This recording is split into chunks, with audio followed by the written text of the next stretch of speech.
What color is your underpainting? I'll show you mine. Just kidding.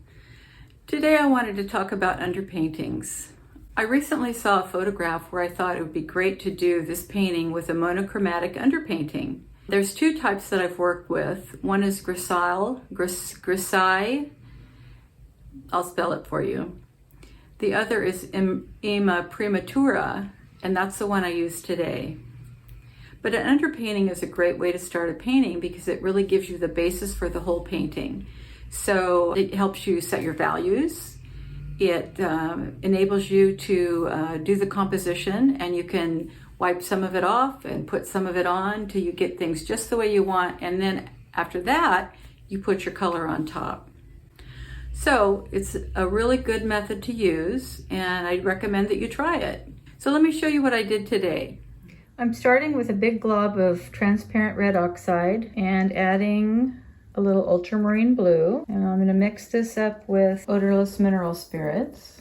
This is a 12 by 16 panel that I already painted with transparent red oxide. This is the picture that I'm going to use. You can already see it is monochromatic anyway, not a lot of color variation. I'm going to adjust the position of things on this photo. So the first thing I did was I put a grid into fourths because I wanted to make sure that I started the horizon below the central line. And this is the middle of the panel. And then I also wanted the house a little bit to the left. Okay, here's the house on the left. There's actually two houses here. A traditional classic underpainting is monochromatic. It's made of a single pigment color. The pigment is applied thinly, adding and subtracting to achieve a full range of values. This is why the pigment color used must be dark enough to hit the darker notes of your painting, and colors with darker mass tones like ultramarine blue, burnt sienna, burnt umber can do this very well. So right here I added a little bit more ultramarine blue to this same mix.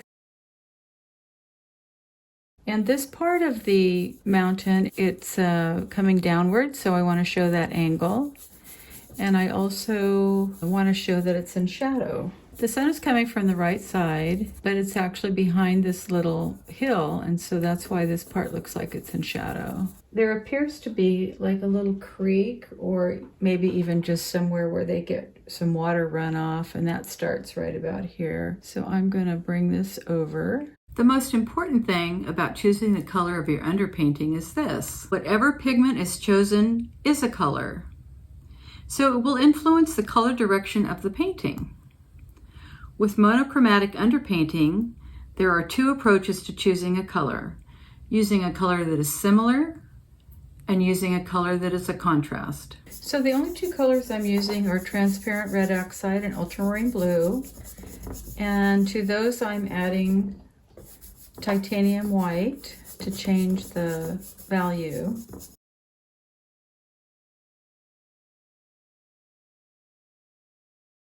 The panel I'm using is ampersand gesso board. I'm starting again with my rosemary filbert number 4. What I'm doing to start with is I'm just getting the values blocked in. What I liked about this picture is that the photograph was already kind of monochromatic. It's a scene of a farm on the way up Highway 65 in the southern San Joaquin Valley. It was kind of a slightly overcast day. Actually, the sun was going down. It put lots of shadows on the mountains and put the house on the left in shadow. I thought, well, this might make it a little easier to do this monochromatic painting.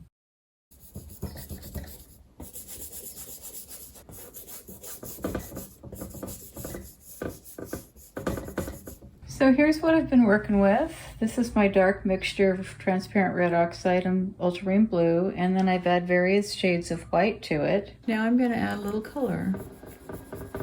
So this is Cad Lemon with titanium white, and as you will recall, it's over a canvas that's been toned with transparent red oxide. And this is probably going to require more than one layer. So now I'm adding some Viridian green with titanium white. That's what the sky color looks like. It's a little deeper up here. Now Viridian is a really versatile color, and at least here in California, you will see it in the skies. Okay, that's our first bit of color. So it's a day later. I'm getting back to this painting. I was hoping that I could sort of continue along the same vein, maybe get some grays, another monochromatic color, so in various values, add a little bit of color to them and see if I can get sort of a muted atmosphere for this painting. So let's see how it goes. Now I generally use different colors to get my blacks or my darks. This is my go-to combination for darks: transparent red oxide and ultramarine blue, and that's what I mix to get this combo, and I'm going to use it to get some grays that I'm going to get in various values. Now the trick to this is adding white, and that tells you kind of which area it's leaning toward.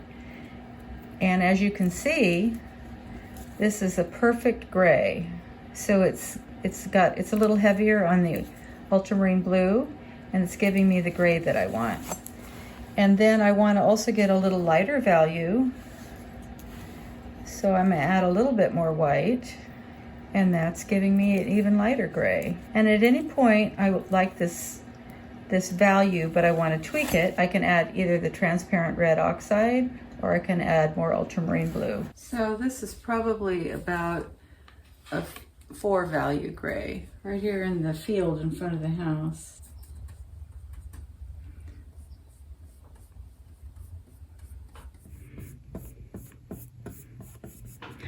So it occurs to me that I'm trying to get the values in on the grass, but really what I need is the strongest value.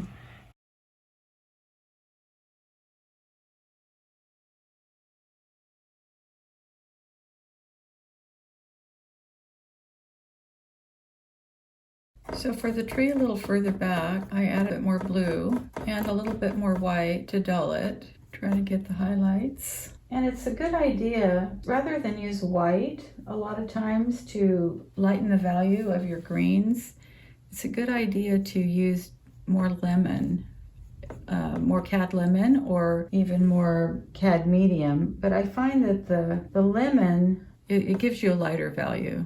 And then on this picture, I'm noticing there is a little bit of kind of a little red here. So I added transparent red oxide. And then I've got my dark mixture again here because this corner of the tree is a lot more dark than the central part. This is value 2. This is more like value 4. And then this is probably like 5 to 6. I got this house painted in darker. I made a little purple with ultramarine blue and alizarin crimson, and then I added some yellow ochre. This will be the windows. And of course I'll have to touch that up because they're not even. And then we'll get this little house in here. Well, I guess I didn't clean my brush very good. There's green in there. Well, I'm kind of making a mess. I wanted to differentiate the house from the side of the hill.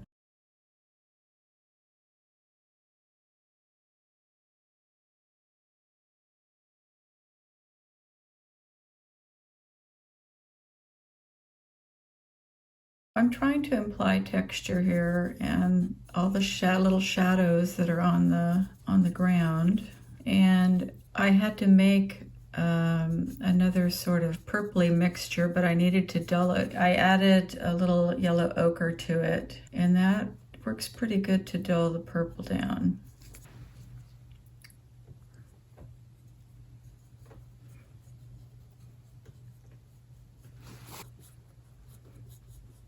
Now red really doesn't belong down here, but I'm trying to get some color variation as well as textured appearance to make it look more like grass. And this kind of reminds me of what I was told a long time ago, is don't try to paint every blade of grass, and I have to remind myself not to do that. I read one time an article where someone was saying the one color that they could absolutely do without and that they hardly ever use is yellow ochre, which surprised me because I don't know why, but I love yellow ochre. I could use it constantly. It's always involved in my landscape. Probably it's partly due to the fact that Kern County is the entire mountains and land around us is yellow ochre. And yellow ochre is a warm, well, what I would consider warm color. You've probably heard of cool and warm colors, and those colors are influenced by what's next to them. So you could have two cool colors side by side, and if one is cooler than the other, then makes one of them look cooler. So I got Viridian with titanium white. I'm going to try to perk up the sky. I do think this color kind of adds a little bit to the painting, and I also think that this yellow down here is maybe a little bit too much yellow. A little more titanium white to the Viridian. Bring it down. When I first started this sky, I used the cad lemon. Kind of like that cad lemon. So I do like the distant view of the sky. It looks kind of luminous.